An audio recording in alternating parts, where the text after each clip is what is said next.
Saudara-saudari, marilah kita mendengarkan renungan dengan judul Berharap seperti seorang anak,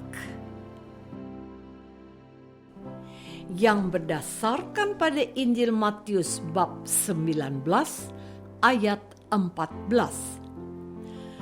Tetapi Yesus berkata, "Biarkanlah anak-anak itu, jangan menghalang-halangi mereka datang kepadaku, sebab orang-orang yang seperti itulah yang empunya kerajaan surga." Dalam nama Bapa dan Putra dan Roh Kudus. Amin. Saudara-saudari terkasih dalam nama Tuhan Yesus Kristus. Beberapa waktu yang lalu, seorang ibu membuka aplikasi tertentu dalam handphonenya. Ia berkata kepada suaminya begini, "Cobalah lihat lucunya anaknya Airel Hermansyah. Ini juga menggemaskan, Pak. Anak dari Nagita Slavina."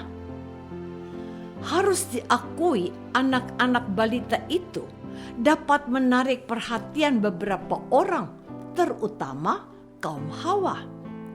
Anak-anak usia di bawah 5 tahun sudah mulai dikumpulkan dalam sekolah seperti playgroup dan pendidikan anak usia dini atau PAUD. Jenjang berikutnya adalah anak taman kanak-kanak. Coba perhatikan pola tingkah mereka. Mereka itu polos, jujur, dan apa adanya. Ada yang ingin menonjol supaya mendapat perhatian ibu gurunya. Beberapa inginnya terus diperhatikan gurunya. Kepada anak-anak kecil yang dibawa kepada Yesus untuk didoakan dan diberkati, bagi orang-orang dewasa akan merepotkan Yesus. Itulah sikap para murid Yesus. Tetapi Yesus berkata, "Biarkanlah anak-anak itu, jangan menghalang-halangi mereka datang kepadaku, sebab orang-orang yang seperti itulah yang empunya kerajaan surga."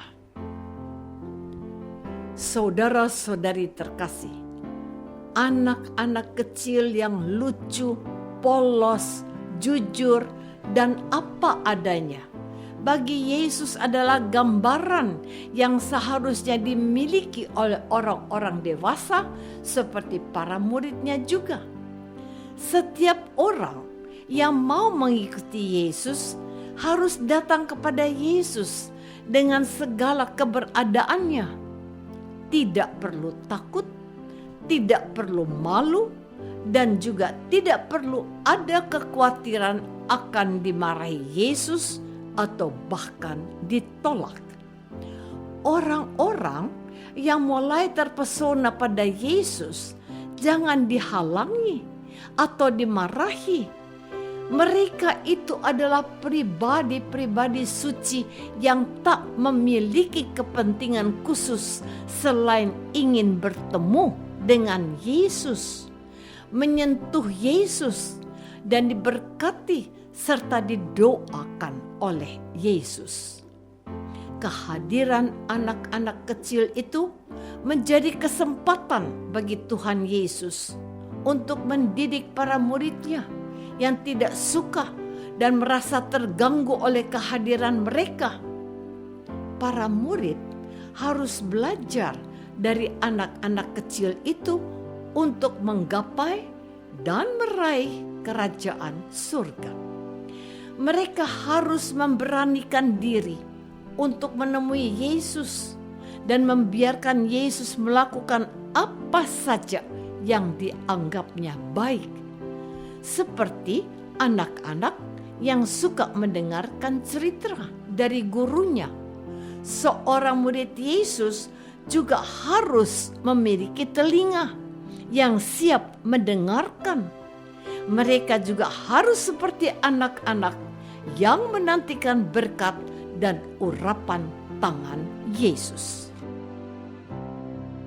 Saudara-saudari terkasih, setiap tanggal 1 Oktober, Gereja Kudus memperingati perayaan Santa Tresia dari Kanak-kanak Yesus, seorang perawan, pujangga gereja, dan pelindung misi. Tresia dari Lisieux kerap disebut juga sebagai Tresia kecil, sebab ia mengajarkan jalan kecil kesempurnaan untuk menjadi pengikut Kristus. Untuk menjadi orang kudus yang besar, tidak dibutuhkan perbuatan besar dan mencengangkan, melainkan bahwa orang harus mengerjakan hal-hal kecil dengan cinta besar kepada Yesus. Dia menjadikan dirinya seperti anak kecil di hadapan Yesus. Ia menyamakan dirinya seperti bola yang membiarkan dirinya ditendang ke sana kemari oleh Yesus. Yang penting, Yesus senang. Ia tidak khawatir tertidur pada saat berdoa ibadat harian. Ia merasa bahagia karena merasa nyaman tertidur dalam pelukan Yesus. Ia merasa sudah bahagia jikalau dia bisa membuat teman-teman susternya tertawa kecil dan bahagia oleh kehadirannya. Dia mendapatkan inspirasi pengalaman rohaninya pada firman Tuhan Yesus hari ini yang menghendaki anak-anak kecil datang kepadanya.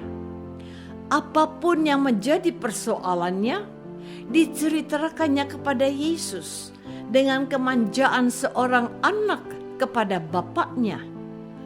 Tresia sungguh merasa nyaman dengan keadaannya sebagai suster kecil yang bisa membuat Yesus tersenyum. Mungkin sudah terpesona dan gemas pada tingkah dan sikap Tresia yang polos, jujur, dan apa adanya. Saudara-saudari terkasih, tentu kita masih ingat bahwa ketika kita dibaptis dalam nama Bapa dan Putra dan Roh Kudus, pada saat itu kita dijadikan anak-anak Allah. Kita mengakui dan menyebut Allah itu Bapa, dan kepadanyalah kita mengharapkan segala sesuatu. Kita percaya pada Yesus, Putra Allah, yang menjadikan kita saudara dan saudarinya, bahkan ibunya.